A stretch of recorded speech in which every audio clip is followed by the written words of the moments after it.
Kalau kita lihat itu bupati yang sekarang ini yang ke depan ini cuma 3,5 tahun. Betul Pak. Periodenya waktunya. Iya, cuma Kipres itu 3,5 tahun.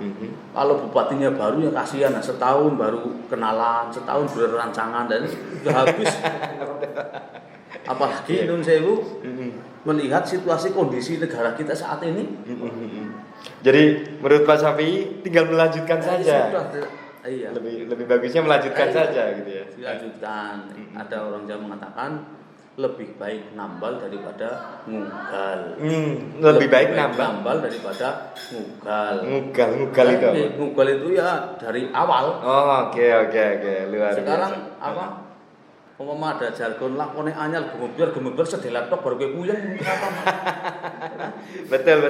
Ya kalau sekarang kan bukti kan sudah tahu lah, sudah berjalan. Kalau memang udah begitu dilantik kan tinggal tep kan, apalagi tinggal memantapkan. Iya, tinggal meneruskan. Apalagi Giro Lupa.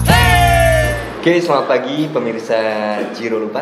Kali ini kita bersama salah satu sosok pilar di Partai Persatuan Pembangunan atau P3 Kabupaten Purbalingga, yaitu beliau Bapak Kiai Haji Syafi'i Abdur yang merupakan Ketua Majelis Pertimbangan ataupun Syariah di P3 Kabupaten Purbalingga. Selamat pagi Pak Syafi'i. Sehat ya Pak? alhamdulillah. Nah, Pak Syafi'i, ngomong-ngomong tentang P3 Purbalingga nih Pak Syafi'i ini saat sekarang itu menjadi salah satu topik perbincangan di masyarakat setelah P3 itu salah satu kadernya itu menjadi calon wakil bupati untuk Purbalingga tahun 2020 dan yang akan datang ini. Pak Syafi'i mungkin bisa menjelaskan nih kepada masyarakat nih, sebenarnya proses P3 dalam pemilu pilkada ini tahun 2020 itu seperti apa ini Pak Kiai? Ini kan lagi sorotan masyarakat lagi pengen tahu tentang P3 di Purbalingga gitu Pak Kiai. Seperti apa ini Pak Kiai? Jadi untuk P3 sebelum ada keputusan semacam ini, keputusan Pak Jeni menjadi calon wakilnya Pak Oji, waktu itu pada saat rapat di Din Catering dihadiri oleh seluruh PAC Kabupaten Purbalingga. Itu sebelum jauh-jauh ada pendaftaran ya, gitu. Itu memutuskan mendelegasikan bahwa untuk Pak Jeni Makarim untuk mendaftarkan diri jadi calon wakil bupati dari Butiwi lewat PDI. Jadi awalnya pengurus-pengurus PAC itu mengusulkan untuk agar Jeni Makarim itu P3 itu berkoalisi dengan petahana, dengan Butiwi. Ya. Oke. Asik nih Pak. Kemudian setelah itu ternyata mendaftarkan diri di PDI, ternyata dari PDI mengambil Pak Dono. Betul. Pak Dono dari Golkar. Ya, yang namanya orang mesti kan tetap kekecewaan ada. Ya. Dari seluruh kader P3 itu merasa kecewa karena calon yang digadang-gadang tidak terrekomendasi. Betul. Nah, kemudian setelah itu ada acara setelah keputusan tidak terpilih itu loh. Kemudian ada acara resesnya Bu Nurul yang ada acara reses. Lebihnya kakaknya Pak Jeni Makarim di rumahnya Pak Gajirin. Di sana saya juga hadir. Kemudian Pak Jeni dan semuanya ya legowo lah nyatanya memang. Yeah. Jadi pada saat itu ada acara reses ngumpul itu juga belum ada kesepakatan P3 itu mau tetap berada di koalisi Butiwi atau bagaimana gitu, belum ada. Belum, ya sudah karena nggak pilih ya sudah kita legowo memang nggak kepilih semacam itu. Atau tetap pada saat itu awalnya berniat tetap berada di koalisi Butiwi. Nah kalau melihat kursi P3 cuma 2. Kemudian hubungan baik antara dengan Butiwi, dengan P3 dan masyarakat itu baik. Sebetulnya para PAC, para pengurus yang lain berkehendak tetap mendukung Butiwi masuk koalisi Butiwi. Para PAC itu dengar-dengar juga kemarin di beberapa hari yang lalu di media massa juga termuat berita nih Pak Syafi'i ini. Ada kurang lebih 14 PAC kalau tidak salah, di mana 14 PAC itu yang dimaksud PAC yang kepengin ikut tetap berada di koalisi Bu Tiwi, yang dimaksud itu apa? Nah, itu kan gini, tadinya kan PAC sepakat Bu Tiwi. Tetapi kemudian secara tiba-tiba itu mereka terkejut karena melihat ada foto di situ, ada Bu Nurul dan Pak Jeni ada di kantor DPP di kantor PKB Jawa Tengah. Oke. Yang informasinya Pak Jeni mendaftarkan di PKB. Secara tiba-tiba yang dimaksud itu apa? Berarti tidak ada konfirmasi sebelumnya dari PAC? Nggak ada. Saya selaku pertimbangan, saya juga pernah dikasih bagaimana ini dari pendapat lah, nggak ada. Dewan pertimbangan gitu tidak ya? Tahu-tahu lihat foto.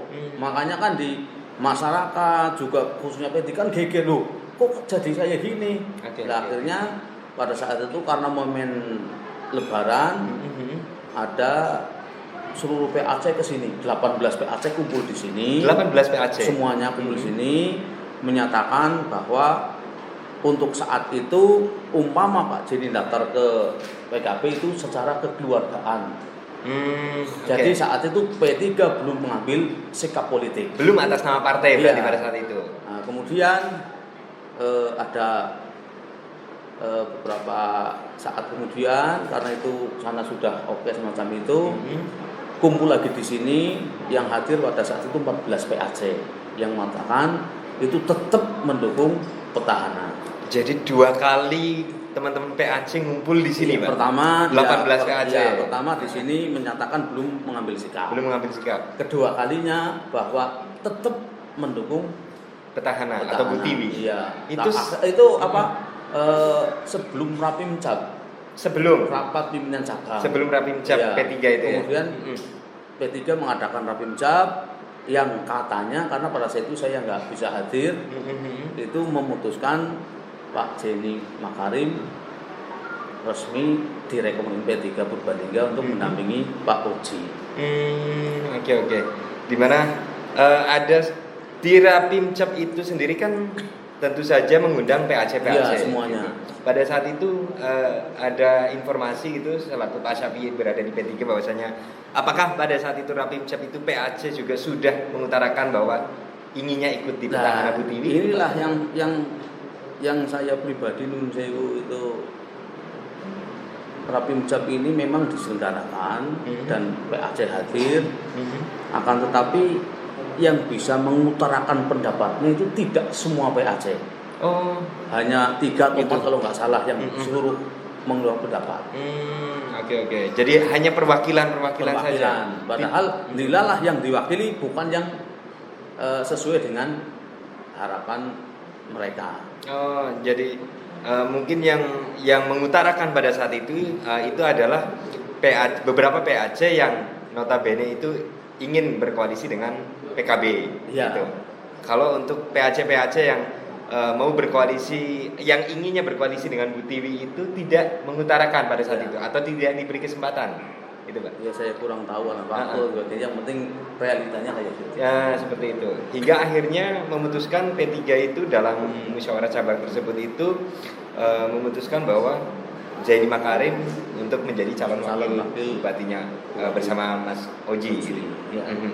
Dan setelah itu dari 14 PAC atau dari teman-teman PAC yang merasa ingin tetap bersama petahana atau Bu Tiwi itu, responnya seperti apa? Akhirnya mereka yang kepengen ke Bu Tiwi membentuk satu komunitas namanya Relawan Ka'bah.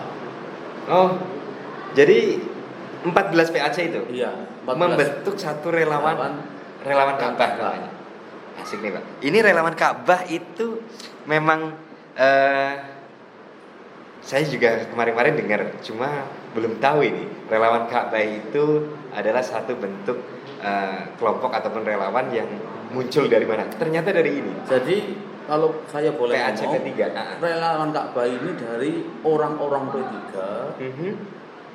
yang hati nuraninya itu ke petahana. Oke. Karena gerbongnya sudah dibawa oleh pengurus untuk mengusung Jeni Makarim, maka dia membentuk Relawan Ka'bah.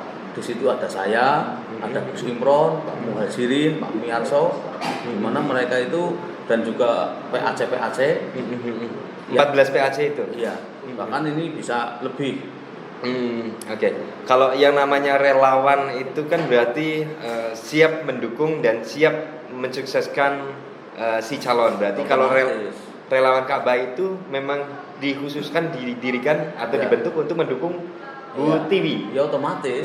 Oke. Karena sebagai untuk mengungkapkan aspirasinya. Iya. Apakah itu nantinya tidak berbenturan dengan mungkin konstituen dari P3 sendiri, dari kepengurusan P3 gitu Pak? Ya, jadi mereka itu bukan saat ini bukan atas nama pengurus tapi individu. Atas nama individu. Pribadi. Ya.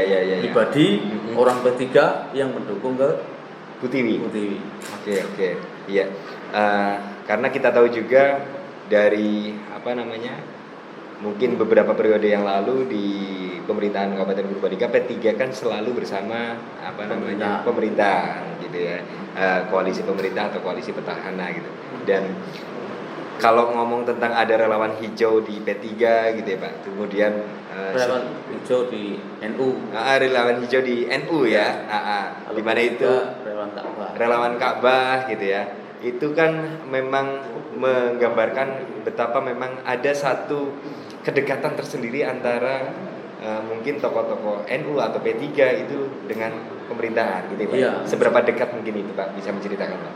Ya, jadi selama ini itu hubungan pemerintah dengan ormas baik itu NU, Muhammadiyah, pondok pesantren itu sangat baik. Sangat baik ya. Di era kepemimpinannya Bu Tiwi. Bu Tiwi ini ya. Iya. Mungkin ada satu bentuk-bentuk kedekatan Bu Tiwi itu baiknya seperti apa mungkin Pak? Mungkin seberapa dekat Bu Tiwi dengan mungkin ormas-ormas di Purbalingga ini? Jadi selama ini yang saya lihat itu sangat perhatian dengan pesantren, dengan organisasi-organisasi kemasyarakatan. Makanya kan setiap ada istilahnya event-event selalu dikunjungi, diberi dukungan baik moral ataupun material, selalu semacam itu. Oke. Iya, dan terbukti hingga kedekatan itu sampai ke personal benar-benar ini ya Pak ya. PAC 14 PAC P3 juga secara personal mendukung Bu Tiwi gitu ya Pak ya. Dan terkait dengan hal itu, apakah dari pengurus P3 sendiri punya statement ataupun juga mensikapi hal itu, di mana PAC-nya sebagian besar dari 18 ke 14 itu mendukung Bu Tiwi, itu seperti apa responnya Pak? Nah, kalau saya nggak tahu, saya bukan pihaknya sana. Kalau saya kan pihak Bu Tiwi. Kalau tanya urusan Bu Tiwi sama saya. Oke. Selain itu saya nggak tahu. Pokoknya pokoknya yang teman-teman mungkin dari 14 PAC itu tahu adalah yang penting kita mendukung Bu Tiwi. Iya. Seperti itu. Dan itu sudah mantap yakin sampai nanti pada saat proses pemilu pilkada itu Pak ya? Ya itu sudah sangat-sangat mantap. Sudah sangat mantap. Nanti insya Allah akan ada deklarasi relawan Ka'bah, di mana mereka mendeklarasikan bahwa mereka siap memenangkan, siap mengawal, menghantarkan Bu Tiwi menjadi Bupati Bu Tiwi dan Pak Dono menjadi Bupati dan Pak Bupati 2020 sampai 2024. Oke, luar biasa. Oke, terakhir ini Pak Syafi'i, terkait dengan Bu Tiwi ini, bagaimana Pak Syafi'i melihat sosok Bu Tiwi itu di mata Pak Syafi'i seperti apa ini Pak? Kalau saya boleh berpendapat, Bu Tiwi ini sangat ramah dengan sesama. Kemudian Bu Tiwi ini ketika dibilangi yang baik-baik, diarahkan yang baik-baik, pasti diperhatikan dan dilaksanakan. Oke. Jadi memang mendengarkan aspirasi masyarakat gitu ya. Dan terkait dengan sosok beliau yang menjadi seorang pemimpin wanita itu seperti apa ini Pak Syafi'i melihat ini, apakah sekiranya Bu Tiwi itu nantinya pasti akan menjadi lebih maju, memajukan Purbalingga atau seperti apa Pak? Nah, kalau kita lihat selama ini kan insya Allah ya yang namanya Bu Tiwi insya Allah bisa memajukan Kabupaten Purbalingga. Apalagi dengan adanya Bapak beliau yang sekarang sudah purna, nanti kan bisa membimbing beliau untuk membawa Kabupaten Purbalingga yang lebih baik lagi. Apalagi juga beberapa waktu ini Bu Tiwi juga sudah menjadi Bupati Purbalingga Iya. dan mungkin sudah banyak pengalaman akan pemerintahan di Purbalingga. Dan juga kalau kita lihat itu bupati yang sekarang ini yang ke depan ini cuma 3,5 tahun. Betul Pak. Periodenya Iya, waktunya. cuma dipresi 3,5 tahun. Kalau bupatinya baru ya kasihan, nah, setahun baru kenalan, setahun berrancangan dan sudah habis. Apalagi Nun Sewu melihat situasi kondisi negara kita saat ini. Jadi menurut Pak Syafi'i tinggal melanjutkan Ya, saja. sudah, iya. Lebih bagusnya melanjutkan Iya. saja gitu ya. Dilanjutkan. Ada orang Jawa mengatakan lebih baik nambal daripada ngugal. Lebih baik nambal. nambal daripada ngugal. Ngugal itu. Tapi ngugal itu ya dari awal. Oh, oke luar Sekarang biasa. apa? Umpama ada jargon lakone anyar gemeber sedih laptop baru gue puyeng apa? Betul. Ya kalau sekarang kan bukti kan sudah tahu lah, sudah berjalan. Kalau memang udah begitu dilantik kan tinggal tep kan, apalagi tinggal ini- memantapkan. Ya, gitu iya, ya. tinggal meneruskan. Meneruskan. Apalagi negara kita kondisi macam ini ada corona, ada apa sebagainya. Kalau ini saja pemulihan corona kan tidak hanya dari segi kesehatan, ekonomi, hancur. Oke. Ya, terakhir nih Pak Syafi'i. Harapan Pak Syafi'i terhadap kepemimpinan Bu Tiwi selanjutnya seperti apa? Untuk Purbalingga seperti apa? Untuk harapan kami yang pertama, kita berdoa pada Allah SWT, semoga Bu Tiwi diridhoi Allah SWT, sehingga pada tanggal 9 Desember nanti terpilih kembali menjadi Bupati Purbalingga. Kedua kalinya kita selalu berharap dan berdoa, mudah-mudahan Purbalingga ke depan menjadi kabupaten atau daerah yang baldatun thayyibatun wa rabbul ghafur, yang selalu dalam lindungan Allah Subhanahu wa taala, sehingga kita semuanya akan diberi keberkahan Allah Subhanahu wa taala, berkah semuanya, segalanya dan selamanya. Amin ya rabbal alamin. Terima kasih Pak Syafi'i, sampai ketemu di lain kesempatan. Dan begitu, terima kasih pemirsa Jiro Lupat. Asik sekali kita ngobrol bersama Pak Syafi'i, dan tentu saja kita nantikan episode selanjutnya kita ngobrol bersama tokoh-tokoh Purbalingga yang lain. Terima kasih. Selamat pagi. Baik, terima kasih.